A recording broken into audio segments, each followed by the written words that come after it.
Greetings. Today I'll be going over my personal theory on where Enel is, after the events of Skypia and the Moon cover series mini arc. We first see him appear over the Moon's surface and land, quickly discovering a sign of life.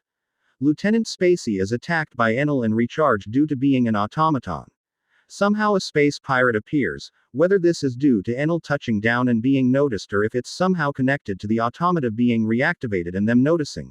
Notable characteristics of the space pirates include their Jolly Roger, which is donning a elongated smiling skull in top hat and is embraced by two crossbones. Also the crewmates appear to attack with many weapons. Lances are pikes that seem to generate or amplify electricity. They use pistols as well, but this seems to be more of a reserved weapon for only select crew members. Now upon first glance at the space pirate crew, I notice they have more than one ship, suggesting they are potentially part of a bigger fleet or are serving under another pirate. This is not canon, but in film gold the Long pirates have a similar Jolly Roger to the space pirates and crew members with elongated skulls. Anyway, the space pirates also appear to all be wearing space suits with gauges on them, except for some mink space pirates that just wear suits without gauges, along with two distinctly human-looking space pirates who do not have gauges on their suits. Both have beards and mustaches. One has a pad and pen device taking notes and the other is shorter, around chopper height to the right of the former. Some other mink crewmates have beards. Speaking of beards and mustaches, how long do you think it took to grow those epic facial extremities?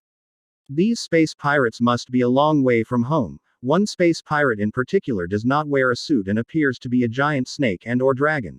They do, however, have on what I think are gloves while they work on the giant metal mechanism. I speculate this crew member has a devil fruit power and is a natural inhabitant of space. After being angered by the space pirates' activities, Enel dispatches of them, for the moment being thanked by the automaton afterwards, to which he returns an attack. If you have made it this far into my video, I want to say thank you as I get ready to delve deep into this theory. Feel free to like, comment and subscribe at any point, as all traction my theories get is appreciated. Now let's talk about Lieutenant Spacey's flashback to being born on Karakuri Island. We see he is with three other automaton and their creator Dr. Tsukimi moongazing one night when they witness an explosion on the moon. The doctor dies of dumpling-related causes and the automaton, after grieving, set forth to the moon on balloons. Now 1. How did they reach the moon using balloons? And 2. How is it warm on Karakuri Island when we know, due to Frankie being there during the 2-year time skip, that's it's freezing? The weather warming device must be on, and this must be the past Karakuri Island. How long into the past? Well, that's the thing. Seeing as how Enel is on the moon with the automaton, I am speculating he somehow slipped through a wormhole when leaving the White Sea and delving into the Black Sea, aka outer space. A wormhole? Yep, a wormhole. Using the arc maxim, I speculate Enel could have potentially gone fast enough to create or slip through a wormhole. Or the space pirate crew member who was repairing equipment and who wears gloves has the wormhole. Wormhole no me, potentially Blackbeard's yummy no me devil fruit, but more on Blackbeard another time. If Enel somehow did go into the past, that would explain why we haven't seen him return to the series. Enel could potentially be Emu, or even connected to the founding of Marigois, home of the celestial dragons, seeing as I am speculating Enel got the blueprints for the Maxim from his home of Burka before he destroyed it. He might have had to destroy most of his home in order to cover up his actions, leaving only a few survivors to come with him to Skypia and leaving a few Birkan people to start a new civilization somewhere else, led by Mad Monk Yorogue, as I believe Yorogue was a chieftain. After leaving with the blueprints for the Arc Maxim, which are likely based off of what we see inscribed into the walls of Burka on the moon, which I am speculating are based off of Vimana, Enel took over Skypia and overthrew Gonfall as god, but was defeated by Luffy, so Enel went through a wormhole and back in time, potentially to before the Void Century, and he had his way with the throne of the world, which is why we have Emu, who is Enel.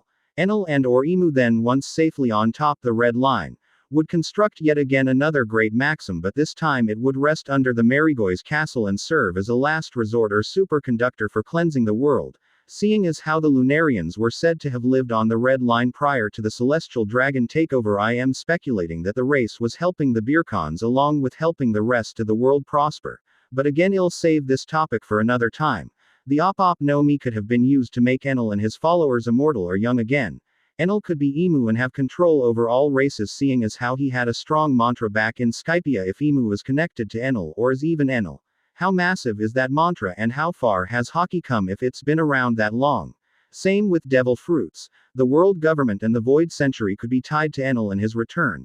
controlling massively powerful devil fruits, hoarding knowledge, discriminating against anyone. Maybe Roger saw this and knew he had no chance against the lightning powers Enel possessed and decided to fight solo as to not danger his whole crew or any island's inhabitants. But he also knew that Luffy would come and defeat Enel since the poneglyphs told him through the voice of all things, or maybe even at Lawtail Island. Maybe Roger even knew of how to birth the Chosen One, or Joyboy aka Luffy. The giant pink spotted egg on Roger's ship the Oro Jackson might have been a baby Luffy. Similar to the legend of Sun Wukong the monkey god, Roger might have learned too much and bit off more than he could chew since he knew was dying but didn't really know when until he met Crocus. Also same as Ace, Roger wouldn't back down from a fight even if he was dying. Especially Samoan as evil as Emu, but more on this idea tendril as I feel a lot is tied to this theory and don't want to spoil too much right now. More on all this in another video. Roger did leave an inscription at Skypia on the gold belfry for the future Pirate King or Joyboy's return.